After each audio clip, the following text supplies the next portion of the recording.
오늘 아침에 이방인에게도 복음이라는 제목으로 함께 말씀 나누도록 하겠습니다.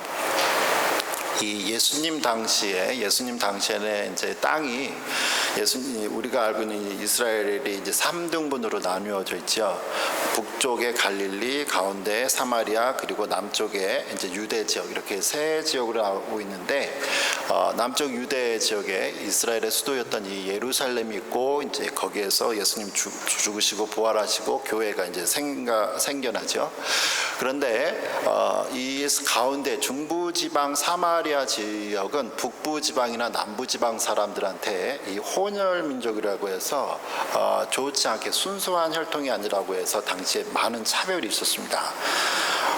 나라가 예수님 오시기 전에 약 500년 전에 북이스라엘이 망하면서 그곳을 점령했던 이 아수르 군들이, 이방인들이죠. 이 아수르 군들이 거기에서 이스라엘 여자들, 유대인 여자들과 이제 강제로 결혼하면서 살면서 이제 나온 거예요. 그 전에는 계속 이스라엘 유대 민족 순수 혈통이 전체가 있었는데, 드디어 중간 지역 사마리아 지역에 순수하지 못한 혈통이 있다 해서 북쪽과 남쪽에 있는 이 사람들을 멸시했습니다.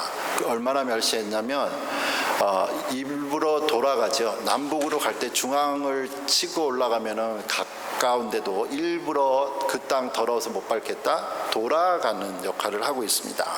아마 이러한 것들이 미국에도 있죠. 아브라함 이제 링컨 이후에 남북 전쟁이 끝나고 남부군이 졌지 않습니까? 근데 남부군이 졌는데 지금도 남부군이 있었던 이 남부 지방에 가면은 그 당시에 사용했던 이 남부군 국기를 아직도 달아놓고 있죠. 남부군 국기를 아직도 달아놓으면서 전쟁에 진 것을 아직도 후회하는 사람들이 아직도 있습니다. 지금처럼 또 마찬가지지만 지금은 흑백의 갈등이 또 많이 있고 여러 가지 인종적 갈등이 미국에도 있는데요. 기독교인도 갈등이 있었습니다. 남북 전쟁이 있었을 때 남부군이 기독교인이 아닌 사람이 아닌 거죠. 다 같은 기독교이지만 자기가 가지고 있는 그 무엇인가에 의해서 나라가 갈렸습니다. 예수님 당시에도 중부 지역의 사마리아는 이제 그러한 역할들을 하면서 사람들이 힘든데, 예수님 당시의 사람들에게도 그들이 비록 복음이 들어갔어도 계속 민족적으로 조상 때부터 내려왔던 이 민족주의 순수 혈통에 대한 사고를 버리지 못하고 사마리아 지역에 대해서 많은 무시가 교회 초기에 있지요.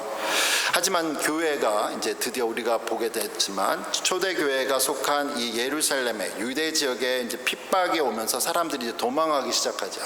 도망하기 시작하면서 바로 위에 북쪽으로 도망을 가야 되는데, 평소 같으면은 돌아서 가야 될 곳인데 지금 핍박받고 목숨이 때문에 도망가는 상황에서 옆으로 돌아갈 시간 없죠. 어쩔 수 없이 북쪽 사마리아 중간 지역을 지나가는 상황이 됩니다. 이렇게 살아남기 위해서 도망을 가던 사람들이 이제 급히 도망간 가면서도 그냥 목적은 도망만이 아니라 그들의 목적은 복음을 전하는 거였죠. 오늘 사도행전 8장 4절과 5절에 그 흩어진 자들이 두루다니며 예루살렘에서 유다로 그다음 북쪽 올라가는데 복음의 말씀을 전할새 빌립이 사마리아 성에 내려가 그리스도를 백성에게 전파했다고 말씀하고 있습니다. 예수님을 믿는다는 이유로 우리가 핍박을 받아 이제 흩어지던 성도들은 도망가기에만 바쁜 게 아니에요. 우리는 목숨이 중요하니까 도망가는 게 중요하다고 생각했는데 이 사람들은 도망가면서도 복음을 전했습니다. 왜냐하면 이들에게는 도망가는 것도 중요했지만 복음 전하는 게 더 중요했다는 거죠. 여기서 우리가 교훈 하나를 이제 배우게 됩니다. 우리에게 제일 중요한 거는 사실 먹고 사는 문제잖아요. 하지만 우리가 왜 먹고를 사는가, 먹고 사는 이유가 뭔가, 그거는 바로 예수님을 전하는 일입니다. 디모데 후서 4장 2절에 바울이 이제 이렇게 얘기를 하죠. 디모데 후서 4장 2절에 너는 말씀을 전파하라, 때를 얻든지 못 얻든지 항상 힘쓰라 라고 말을 하고 있습니다. 요즘은 복음을 전할 때요, 다른 사람들 이제 생각하기 때문에 내가 갖고 있는 예수님에 대한 구원을 함부로 얘기하면 큰일 나죠. 직장이나 회사에서도 함부로 전도하면 이제 큰일 나는 미국 사회가 되었는데요. 그래서 조심조심합니다. 그건 좋은데 그렇게 복음 전할 좋은 기회를 기다리다가 정말 기회를 놓치는 경우가 있습니다. 이제 돌아가신 빌리 그레엄 목사님 자서전에 나오는 책인데요, 이야기인데요. 미국이 사랑하는 대통령 가운데 한 사람인 이 케네디 대통령이 1963년 11월 23일에 암살당하죠. 케네디 대통령이 암살당하기 몇 달 전에 케네디 대통령은 미국 국가조창기도회에 참여했던 이 빌리 그레엄 목사님에게 그때 빌리 그레엄 목사님 설교 제목이 영원을 준비하라라는 설교를 합니다. 기도 후에 그래서 케네디 대통령이 빌리 그레엄 목사님 찾아가죠. 그리고는 잠시 백악관에 가서 좀 더 이것에 대해 이야기해 줄 수 있느냐고 묻습니다. 그때 하필 빌리 그레엄 목사님이 자기가 지금 지독한 독감에 걸렸기 때문에 대통령에게 얘기하다가 혹시 감기를 올리고 싶지 않으니까 나중에 얘기합시다 하고 기회를 이제 미뤘습니다. 그리고 시간이 지나서 아직 못 만났는데 케네디가 암살당한 날 이 뉴스를 접한 이 빌리 그레엄 목사님이 순간적으로 몇 달 전 워싱턴에서 자기에게 대해 영원에 대하여 좀 더 이야기를 해줄 수 없느냐고 간청했던 대통령의 얼굴이 떠올랐다고 합니다.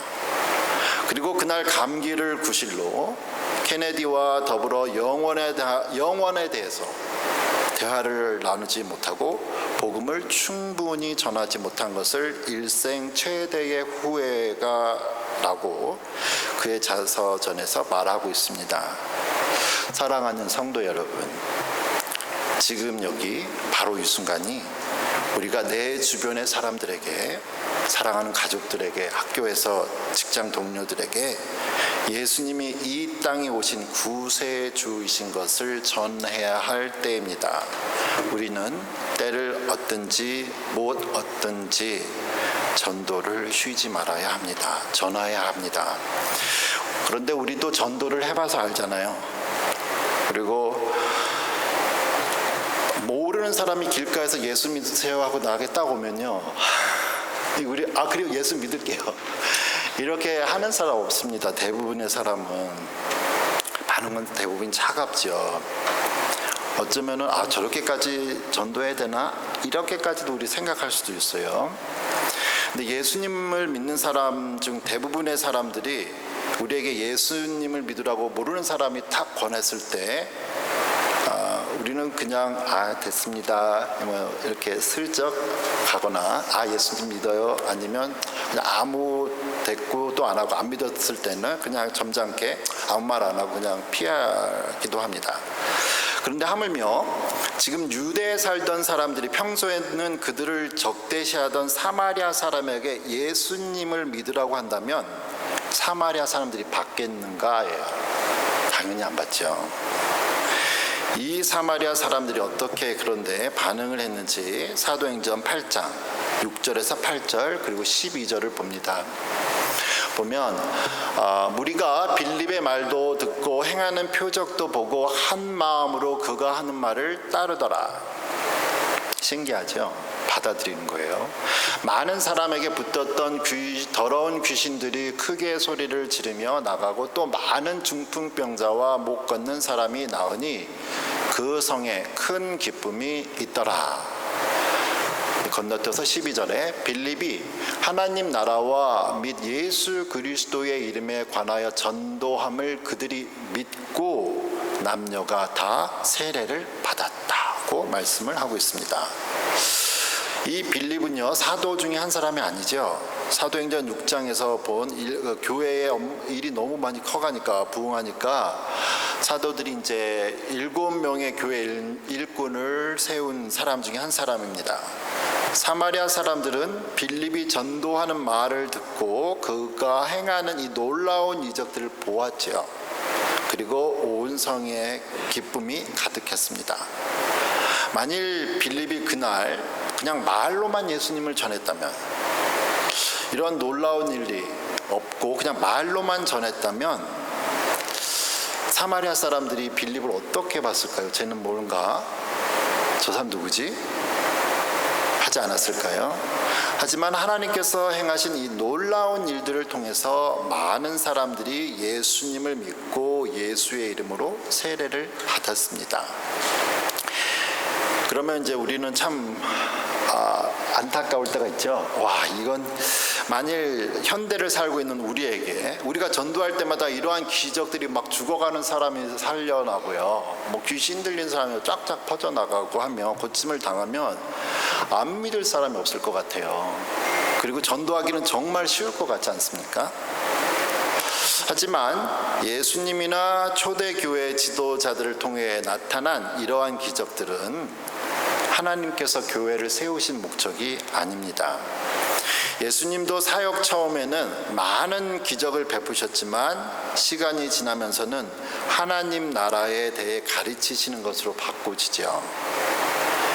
예수님께서 더 이상 이러한 이적을 베푸시지 않고 그들이 이해할 수 없는 가르침을 또 가르치시기 시작하니까 사람들이 예수님을 떠나기 시작했습니다. 그들은 예수님의 가르침을 따른 것이 아니라 예수님의 기적을 보고 바란 거죠. 그러면서 우리는 또 한 번 생각해 봅니다. 그러면 우리는 무엇 때문에 예수님을 믿고 따르는지 생각해 봐야겠죠. 예수님께서나 초대교회 지도자들이 했던 이러한 이적들은 당시 일어난 하나님의 은혜입니다. 하지만 이러한 이적만을 바라보고 사람들이 예수님을 믿는다면 언젠가 이러한 이적들이 일어나지 않을 때 사람들은 예수님을 떠나지요. 그래서 사도행전 이후에 다른 서신서를 보면 이러한 이적들이 나타나는 내용보다는 예수님의 가르침에 대해서 다시 초점을 두고 있습니다. 이러하기 때문에 지금 이적이 일어나지 않은 이러한 현실에서, 사도의 이 초대교회 이후에서 우리가 예수님을 전한다, 그리고 이적도 없는데 전하는데 믿게 하는 것은 쉬운 일이 아니죠. 시간이 걸립니다.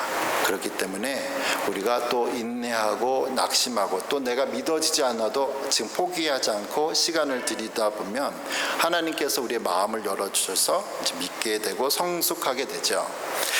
이렇게 사마리아에 복음이 전해졌다는 소식을 듣고 예루살렘에 있던 이 사도 베드로와 요한이, 사도들이 베드로와 요한을 이제 사마리아로 보내죠. 두 사도가 이를 위해서 어떤 일을 했는가, 사도행전 8장 15, 17절을 보도록 하겠습니다. 그들이, 베드로와 요한이 내려가서 그들을 위하여, 사마리아 사람들을 위하여 성령 받기를 기도하니, 이는 아직 한 사람에게도 성령 내리신 일이 없고 오직 주 예수의 이름으로 세례만 받을 뿐이더라. 이에 두 사도가 그들에게 안수함에 성령을 받는지라. 오늘 우리가 본 이 12절에서 보니까 사람들이 예수의 이름으로 믿고 예수의 이름으로 세례를 받았다고 했잖아요. 근데 아직 성령을 받지 않았다. 그래서 베드로와 요한이 와서 성령 받기를 기도하니까 성령이 오셨다고 그래요. 근데 여기가 좀 이상하죠. 아니, 어떻게 성령을 받지도 않았는데 예수님을 믿고 세례를 받을 수가 있을까라는 겁니다. 지금 본 것처럼 이 사람들은 예수님을 믿고 예수의 이름으로 세례를 먼저 받고 나서 성령이 왔잖아요. 그렇죠? 이제 헷갈리게 되는데요. 근데 이건 사실 간단합니다. 왜냐하면 사도행전 1장을 보면 예수님을 따랐던 사람들도, 예수님을 믿었던 사람들도, 심지어 사도들조차도 사도행전 1장에서까지는 아직 성령을 받지 않았잖아요. 사도행전 2장에서 성령이 나왔습니다. 먼저 믿고 나서 2장에서 성령이 온 거예요.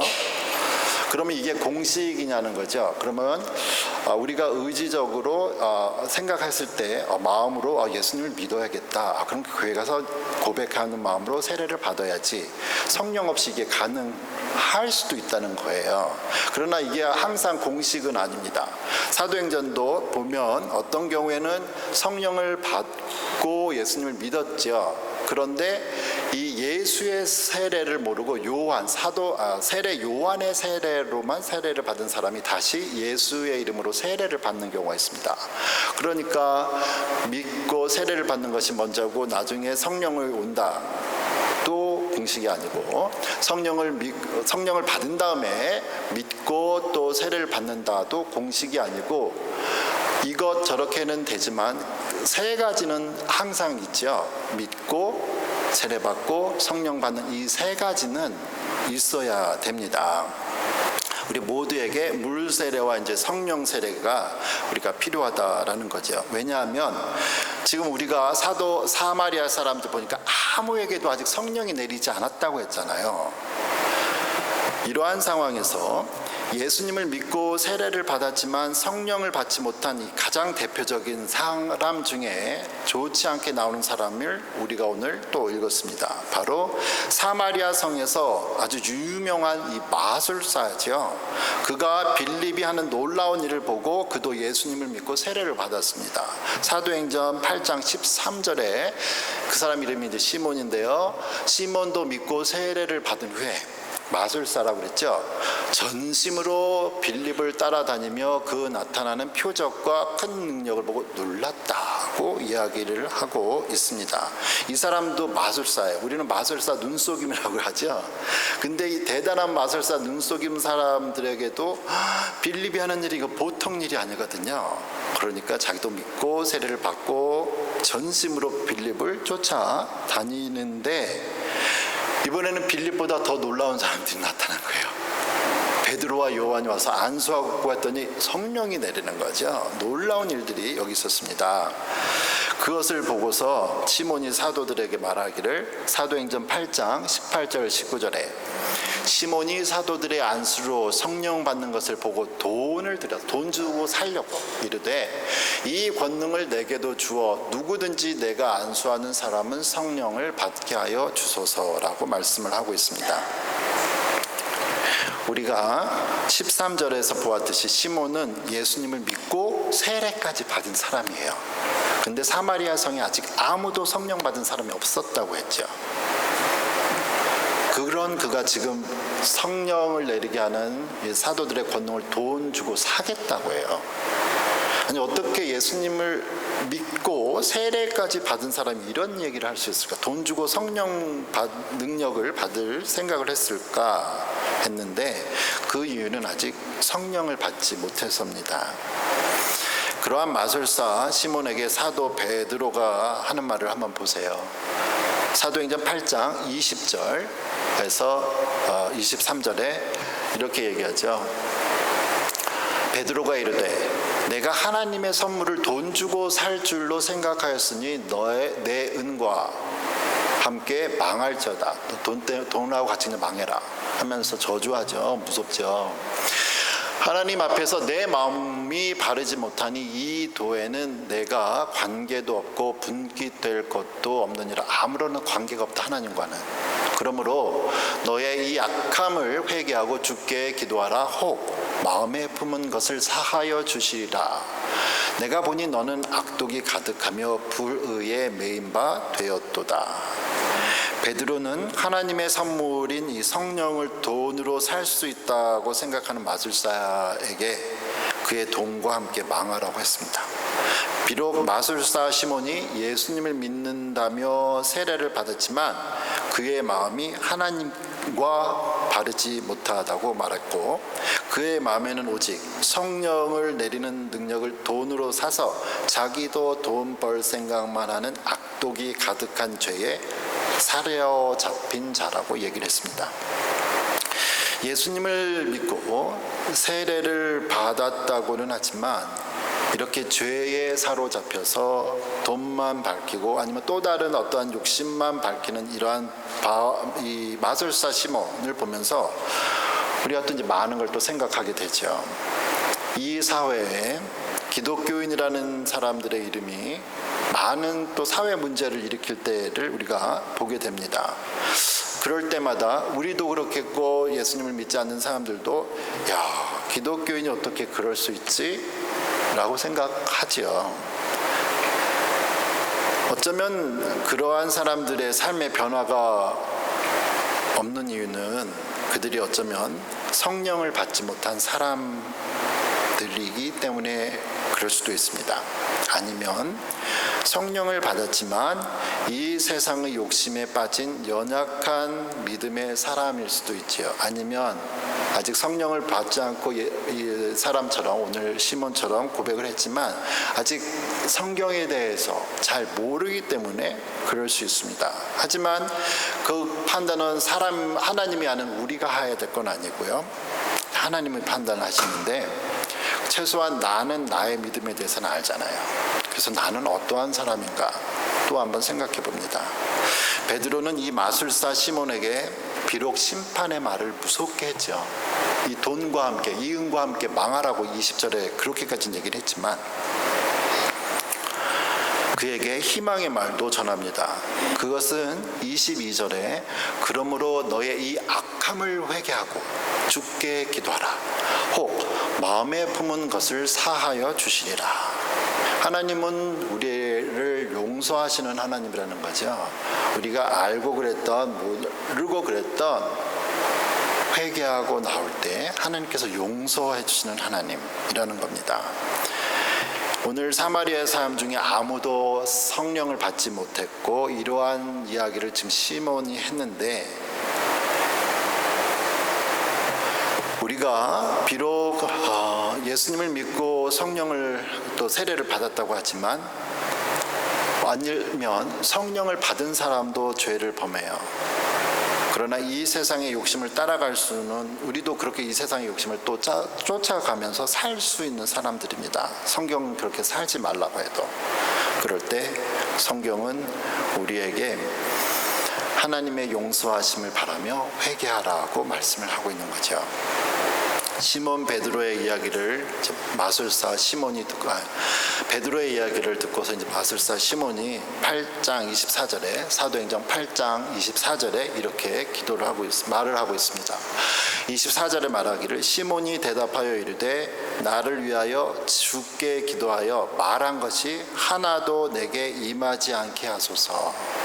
아마 우리가 마술사 시몬이었다면 몰라서 그랬던지 욕심이 많아서 그랬던지 하여튼 뭐 그렇게 했는데 베드로의 이런 무시한 책망을 만약에 들었다면 우리도 살기 위해서 이러한 간구를 했을 거라고 생각합니다. 그리고 베드로가 이제 복음이 들어갔지만 아직 복음이 정확히 무엇인지 몰라서 성숙하지 못한 곳곳을 돌아가면서 사마리아 지역에 복음을 전하고 다시 예루살렘으로 돌아갔다가 이제 25절에 끝나죠. 오늘 성경 본문 긴 것을 이제 크게만 보았는데요. 오늘 우리는 핍박을 피해 흩어진 성도들에 의해 이방 지역에도 복음이 전해지고 성령님이 오시는 사건을 보았습니다. 이 사도행전의 특징은 많은 것이 있겠는데 그 중에 하나는요. 사람이 계획한 대로 풀려나가는 게 하나도 없다는 게 사도행전에서 우리에게 말하는 거예요. 이 사람들은 절대 유대인만 복음을 전하려고 했는데 핍박이 와서 어쩔 수 없이 도망가면서 복음이 이방인들에게도 전해졌습니다. 이것은 우리가 내가 계획한 대로 우리의 삶이 이루어지지 않지만 그 가운데에서도 하나님께서는 하나님의 계획을 인류의 구원을 계획을 이루신다는 거죠. 또 하나님께서는 복음을 잘 이해하지 못해서 잘못된 삶을 살아가는 사람들에게 오늘 이 시몬처럼 회개하고 다시 시작하라고 기회를, 세컨드 찬스를, 다시 한번 기회를 우리에게 주시는 거죠. 오늘도 우리의 삶 가운데 우리가 때를 얻든지 못 얻든지 복음을 전하기 원합니다.